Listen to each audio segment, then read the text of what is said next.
오늘 이 새벽에도 주님의 은혜가 가득하길 소망하며 축복합니다.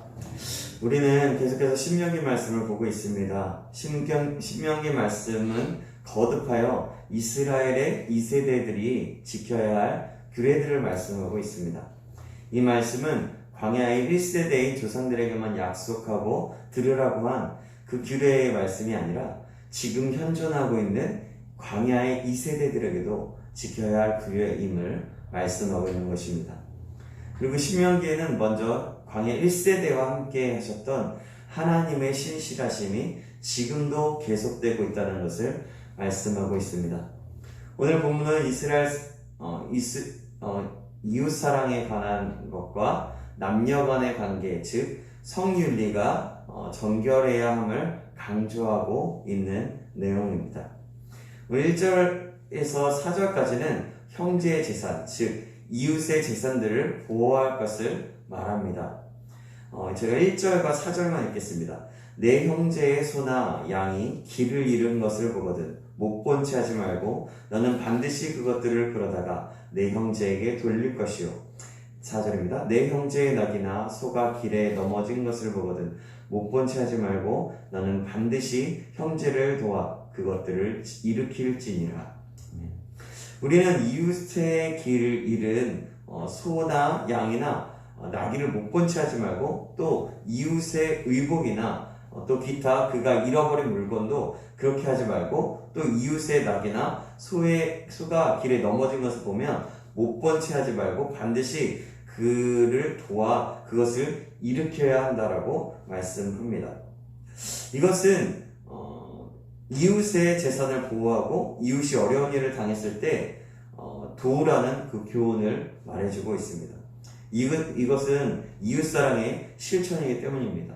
지금 현재 우리가 살아가는 우리도 마찬가지입니다. 5절에 여자는 남자의 의복을 또 남자는 여자의 의복을 입지 말라고 하면서 그것이 가증한 일이라고까지 말합니다. 왜 그런 것일까요? 이것은 하나님께서 그 만드신 남녀 간의 질서를 바로잡기 위함이었습니다. 이럼으로써 남자와 여자의 정체성을 제대로 가질 수 있도록 하는 것이었고 또한 그것에는 또 다른 의미로서 동성애를 또한 막을 수 있는 길이기도 했습니다.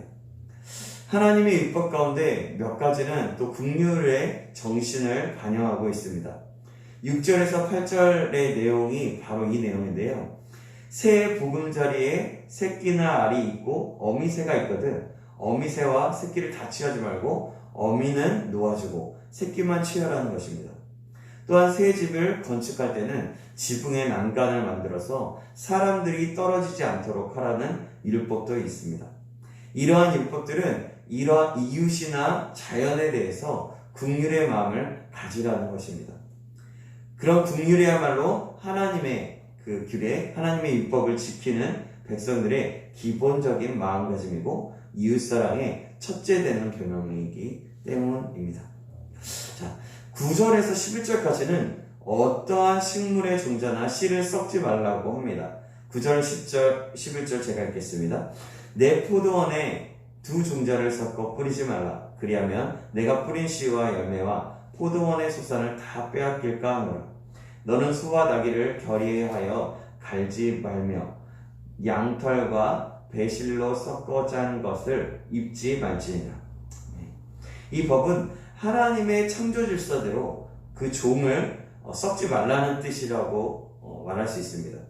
그러므로 우리는 포도원에 두 종자를 뿌리지 말고 소나 나귀를 또 결의하여 갈지 말고 양털과 배실로 짠 것을 입지 말아야 함을 말씀하고 있는 것입니다. 하나님께서는 창조 세계에서 종들의 그 각자의 종들의 순수성이 보존되기를 원하셨습니다. 또 이 법은 결혼이나 또 종교에 있어서 악인들이나 또 이방인들과의 혼합을 피하라는 영적인 의미가 있습니다. 하나님의 백성은 세상 사람들과 구별되어야 합니다. 하나님의 진리의 말씀은 세상의 잘못된 사상들과 섞이지 말아야 하고 의와 불이, 선과 악은 혼합되어서는 안 되는 것입니다. 우리는 세상을 살아가다 보면 우리도 모르는 사이에 잘못된 사상들과 선과 악이 무엇인지 모를 정도로 혼합되어 있는 것에 노출되기가 굉장히 쉽습니다. 그러기에 우리는 항상 말씀 앞에 올바로 서야 합니다. 하나님 말씀 속에 날마다 비추어 보아야 하는 것입니다. 그러지 않으면 우리는 세상의 사상과 생각들의 영향을 받고 또 신앙의 순수성과 올바름을 잃을 수도 있습니다. 사랑하는 여러분, 우리가 그래서 하나님의 말씀 안에 거하라고 그렇게 계속해서 강조하고 있는 것입니다. 우리 모두가 이 사실을 기억함으로 말씀 안에 날마다 거할 수 있기를 주님의 이름으로 축복합니다.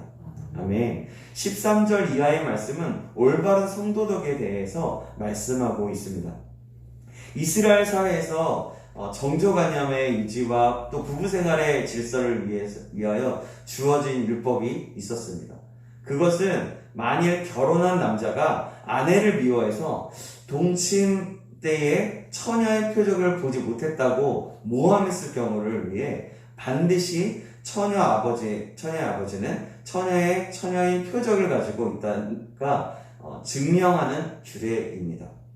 만약 그렇게 하여서 여인의 처녀였던 증거가 밝혀지면 그 남자는 처녀에게 누명 씌운 죄로 사람들에게 매를 맞고 은 100세겔을 장인에게 벌금으로 주고 평생 동안 그 아내를 버리지 못하는 벌을 받았습니다.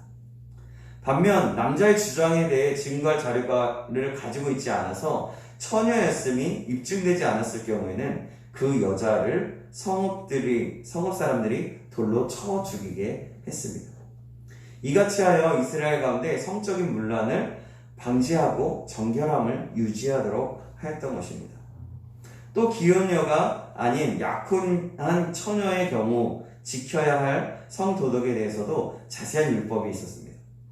약혼한 처녀가 어떤 남자와 성음 안에서 통관했을 경우 남녀를 끌어다가 둘 다 돌로 쳐주게 했습니다.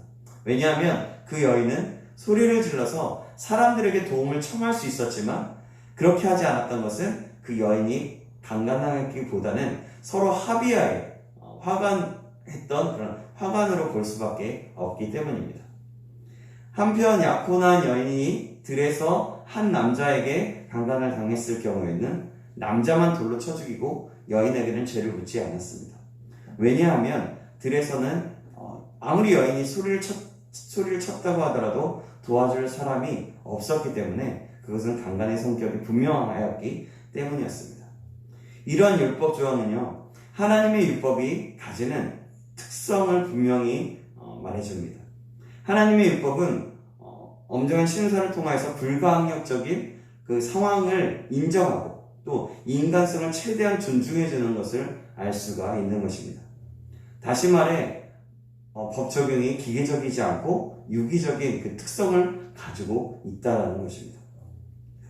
또 만일 한 남자가 약혼도 하지 않은 처절 육부였을 경우에 통관한 남자는 그 여인의 아버지에게 은 50세겔을 주고 처녀를 아내로 삼으라고 명령합니다.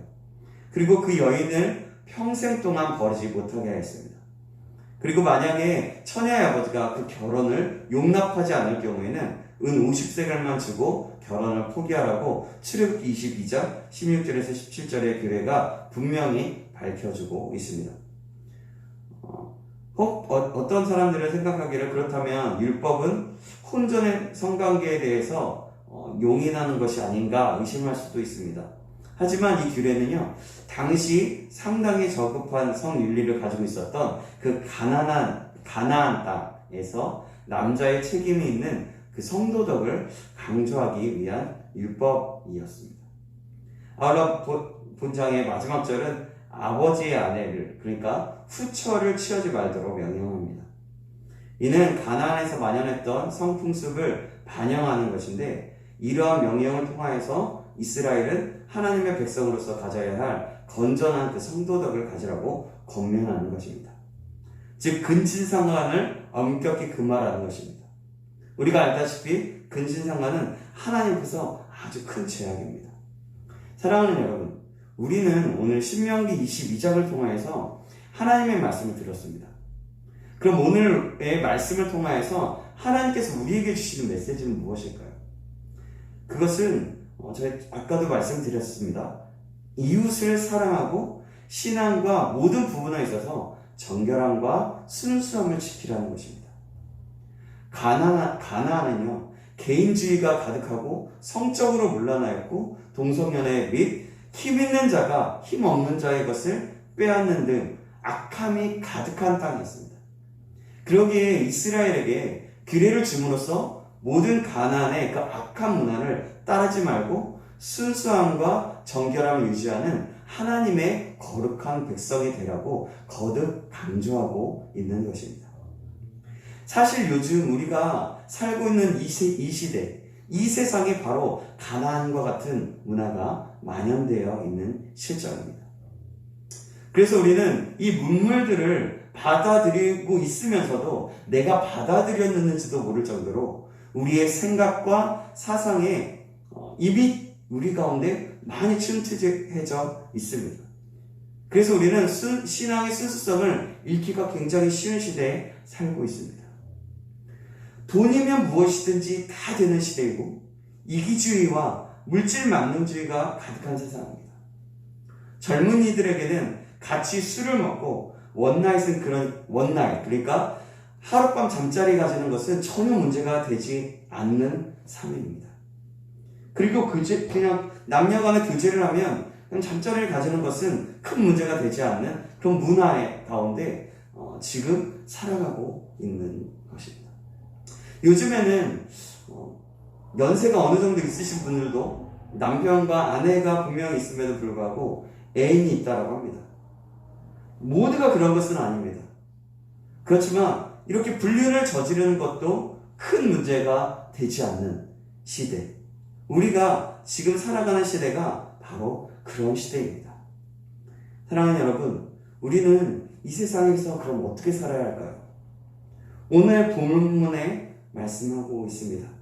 정결과 순수함을 잊지 말아라. 하나님의 말씀 안에 살아라. 는 것입니다. 그러기 위해서는 말씀을 우리의 눈과 귀와 마음에서 떠나지 말게 해야 합니다. 그리고 우리는 말씀을 읽고 묵상하며 말씀을 계속해서 듣고 또 듣고 나 자신을 위해서 기도해야 합니다. 내가 말씀대로 살아갈 수 있도록, 더 나아가 우리 자녀들을 위해서 또 이 시대를 위해서 기도해야 합니다. 사랑하는 여러분, 우리 모두가 이 사실을 기억하시기 바랍니다. 이 악함이 가득한 이 시대에 거룩하고 순결한 신앙을 가질 수 있는 저와 여러분 되시길 주님의 이름으로 축복합니다. 또 우리에게 주신 사명을 알고 이 어두워져가는 세상에 빛을 발하고 이 세상을 위해서 기도함으로 하나님의 정말 주님의 거룩한 백성으로서 이 세상에 소금의 역할을 감당하고 빛의 역할을 감당할 수 있는 저와 여러분에게 주님의 이름으로 축원합니다. 기도하겠습니다. 사랑의 하나님 아버지, 오늘도 깨닫는 은혜를 주시며 감사합니다. 오늘 주신 말씀을 기억함으로 이스라엘에게 명령하셨던 규례가 오늘 이 시대를 살아가는데 꼭 필요한 말씀을 기억하게 하시고 또 하나님의 말씀에 믿음으로 반응하게 하여 주시옵소서. 정결하고 순수한 믿음을 가지고 이 악한 시대에서 말씀으로 살아내어 승리할 수 있는 자 될 수 있도록 인도하여 주시옵소서. 살아계신 우리 구주 예수 그리스도의 이름으로 기도합니다. 아멘.